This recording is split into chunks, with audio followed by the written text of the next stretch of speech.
Assalamualaikum warahmatullahi wabarakatuh. Perkenalkan, saya Adina Nurta Rahmah dari Prodi Pendidikan Ekonomi Angkatan 22 dengan NIM 7101422392.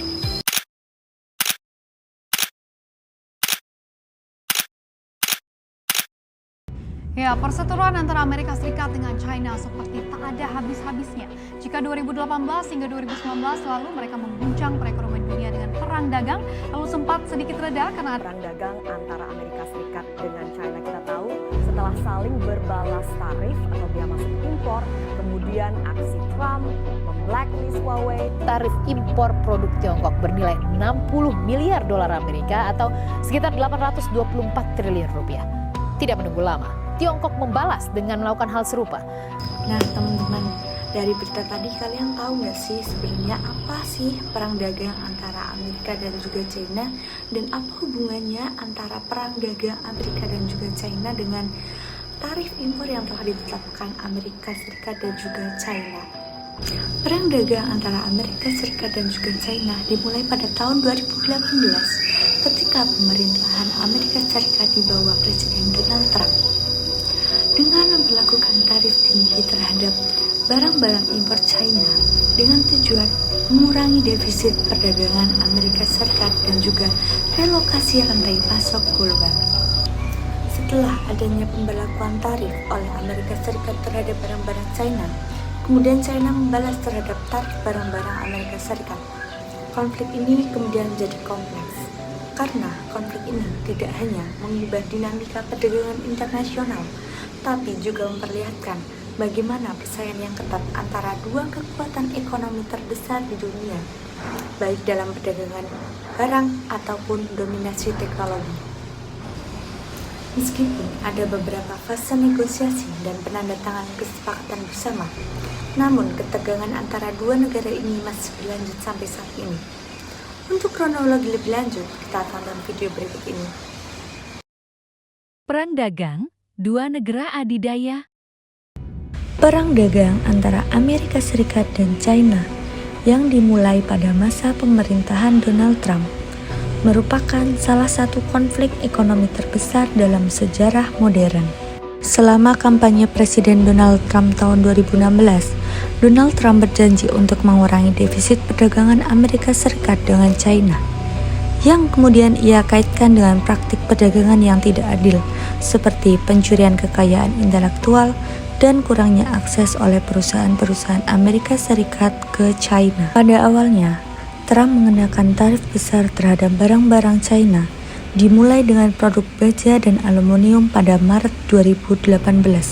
Tindakan ini menandai awal dari eskalasi konflik perdagangan yang terus berkembang selama beberapa tahun.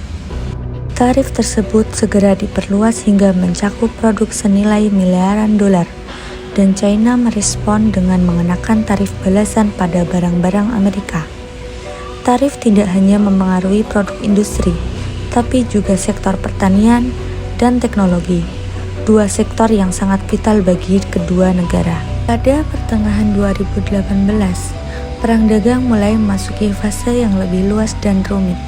Ketika Amerika Serikat menargetkan sektor teknologi, khususnya perusahaan China seperti Huawei dengan alasan keamanan nasional.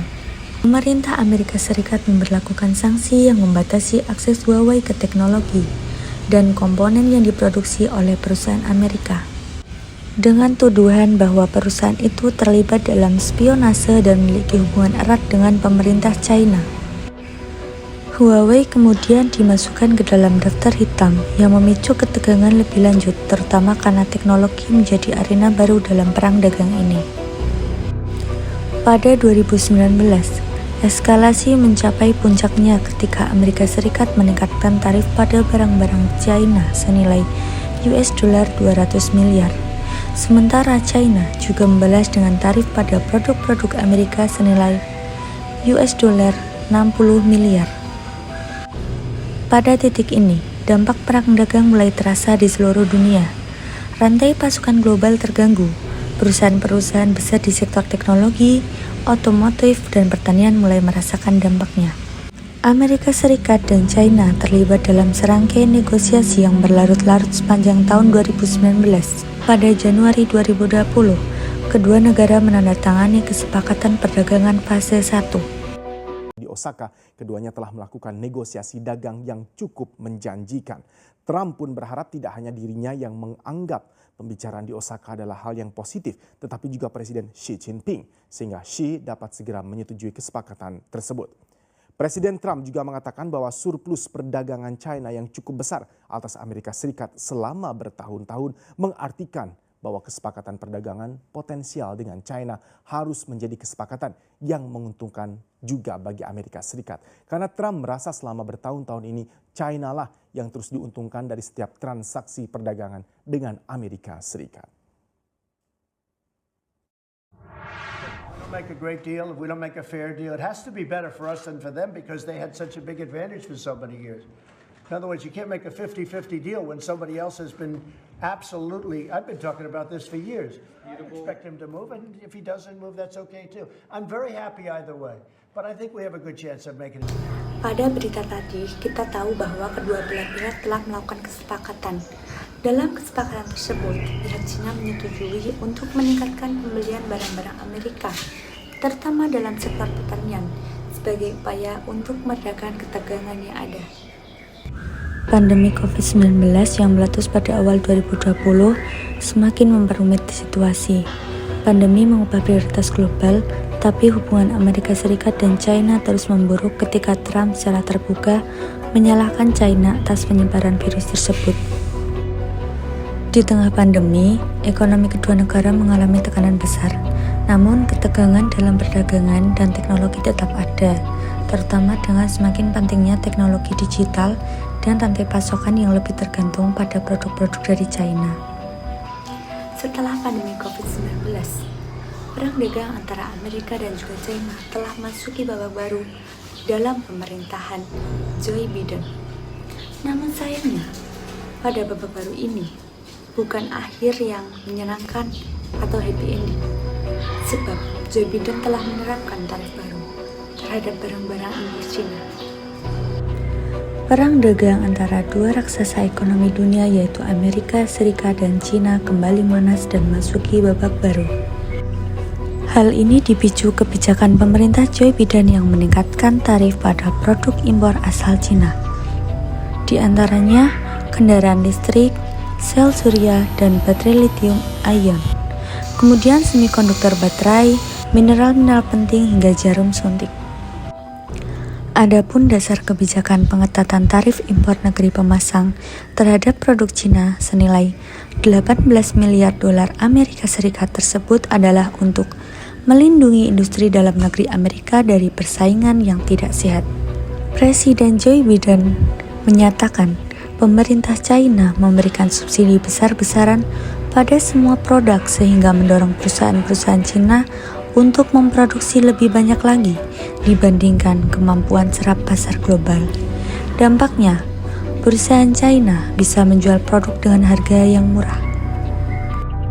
Langkah sepihak Amerika Serikat ini pun membuat pemerintah China meradang, yang dengan tegas menentang keputusan Joe Biden untuk meningkatkan tarif impor Cina.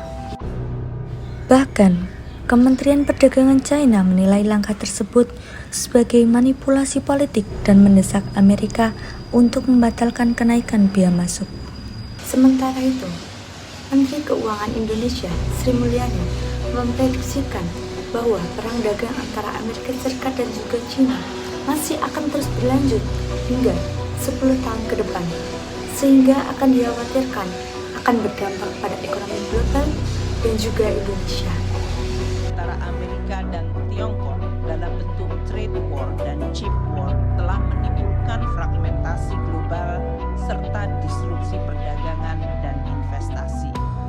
Persaingan dua kekuatan ekonomi besar dunia diperkirakan akan terus berlangsung dalam dekade mendatang, yang tentu berdampak bagi prospek ekonomi nasional.